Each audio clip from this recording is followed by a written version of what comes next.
Terima kasih Anda masih menyaksikan Kompas Pagi bersama saya di Ponurbahagia. Dewan Kehormatan Penyelenggara Pemilu atau DKPP memberhentikan Ketua KPU Hasyim Asyari karena terbukti bersalah dalam kasus tindak asusila terhadap seorang petugas PPLN wilayah Eropa. Pimpinan partai untuk menyembelih korban binatang. Dalam sidang perkara etik, DKPP memutuskan mengabulkan pengaduan pengadu seluruhnya dan menjatuhkan sanksi pemberhentian kepada Hasyim Asyari sebagai teradu. Hasyim sendiri tidak hadir secara fisik dalam sidang, namun secara online. Sebelumnya, Hasyim diadukan ke DKPP mengenai dugaan pelanggaran kode etik atas tindakan asusila terhadap salah satu anggota PPLN di Eropa. DKPP memberhentikan atau memerintahkan Presiden untuk melaksanakan putusan ini paling lambat 7 hari sejak putusan dibacakan. Dalam rapat pleno oleh 6 anggota Dewan Kehormatan. Kita lengkapi informasi soal pemberhentian Hasyim Asyari dari jabatan Ketua dan anggota KPU bersama jurnalis Kompas TV ada Renata Panggalo dan Andika Pratama. Selamat pagi Renata, perkara asusila apa yang menjerat Hasyim Asyari dan bagaimana langkah pemerintah selanjutnya? Karena kita tahu sedikit lagi kita akan melaksanakan pilkada serentak. Ya, selamat pagi Dipo dan juga saudara. Memang kalau kita melihat atau kita sudah pantau kemarin sidang DKPP, memang ini sudah memutus Hasyim Asyari dipecat dari posisinya sebagai anggota KPU maupun ketua KPU. Nah, untuk kasusnya sendiri ini memang terkait dengan dugaan pelanggaran kode etik penyelenggara pemilu karena melakukan perbuatan asusila pada seorang anggota panitia pemungutan luar negeri di Den Haag berinisial CAT. Kalau kita melihat laporan yang dibuat oleh pihak korban, ini Hasyim disebut mendekati, merayu sampai melakukan perbuatan asusila dalam periode September 2023 hingga Maret 2024. Kalau kita melihat putusan dari DKPP sendiri, ini memang Hasyim kemudian terbukti melakukan pelecehan seksual tersebut dan dipecat dari posisinya sebagai ketua maupun anggota KPU. Jadi memang seusai putusan ini kemudian Presiden Joko Widodo ini diharapkan bisa menjalankan putusan ini paling lambat 7 hari sejak putusan ini kemudian dibacakan. Dan Bawaslu pun diminta untuk mengawasi pelaksanaan dari putusan ini. Dipo dan juga saudara, memang tidak hanya kasus ini saja, namun sebelumnya Hasyim Asyari juga pernah tersangkut kasus pelanggaran kode etik, khususnya terkait dengan pelecehan seksual.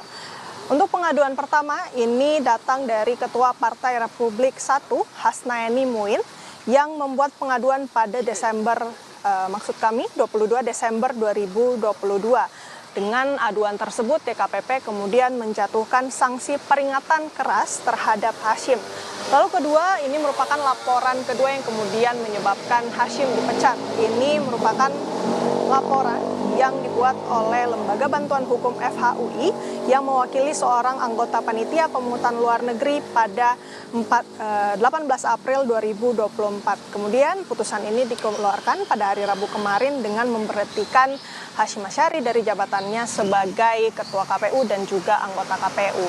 Nah, kemarin Hasyim Asyari juga sudah langsung merespon putusan yang dikeluarkan oleh DKPP, namun dalam statementnya atau dalam pernyataannya ini Hasyim tidak sama sekali menunjukkan rasa penyesalan ataupun meminta maaf kepada korban. Namun ia meminta ataupun mengucapkan terima kasih kepada DKPP yang sudah membebaskan ia dari tugas-tugas berat sebagai anggota KPU. Nah, kemudian pertanyaan selanjutnya, apa yang akan dilakukan oleh pemerintah? Kemarin dari KSP sendiri ini sudah langsung merespon dan menjanjikan akan segera menerbitkan keputusan untuk menindaklanjuti putusan Dewan Kehormatan Penyelenggara Pemilu terkait dengan pemberhentian dari Hasyim Asyari ini. Namun memang pemerintah ataupun KSP ini masih menunggu salinan putusan dari DKPP.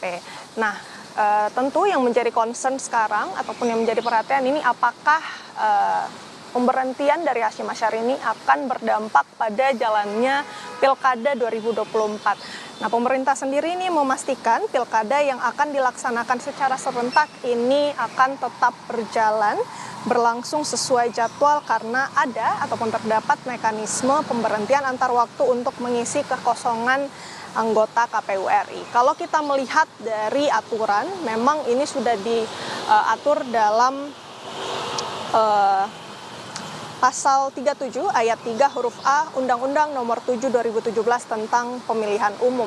Jadi nantinya kekosongan jabatan dari Hasyim Asyari sebagai anggota KPU ini digantikan oleh calon anggota KPU yang nilai fit and proper testnya berada di urutan peringkat berikutnya dari hasil pemilihan yang sudah dilakukan oleh DPR. Memang kemarin sudah ada 14 calon pada saat seleksi yang dimana 7 teratas ini kemudian naik menjadi komisioner KPU dan 7 terbawah ini menjadi cadangan. Kalau kita melihat dari 7 ini ada satu nama teratas yakni Firian Asis. Namun Firian Asis ini sudah meninggal dunia pada 21 Mei 2022.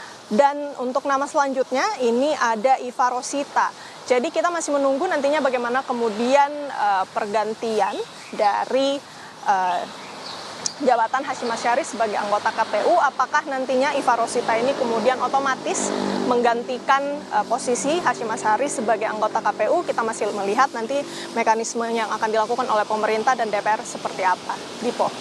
Ada dua hal yang kita tunggu. Yang pertama adalah keputusan Presiden terkait dengan pemberhentian Hasyim Asyari sebagai Ketua KPU dan juga terkait dengan penetapan siapa pengganti Hasyim Asyari untuk menduduki posisi Ketua KPU RI. Terima kasih laporan Anda jurnalis Kompas TV Renata Panggalo dan juga Andika Pratama langsung dari lokasi.